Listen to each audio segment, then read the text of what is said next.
Welcome back to more electric ukulele lessons.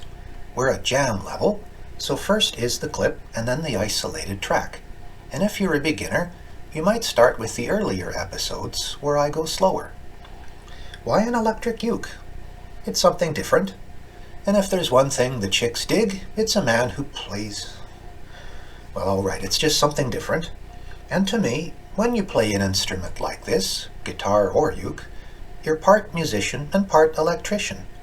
And I think some of the fun of an e-uke is pushing its limits with effect pedals. So for gear, I'm using a Clearwater tenor uke with a compressor, octave pedal, pitch shifter, and Zoom G3XN in that order. Next up is the patch and tab, and you can screen cap them if it helps. Tune your uke and let's play.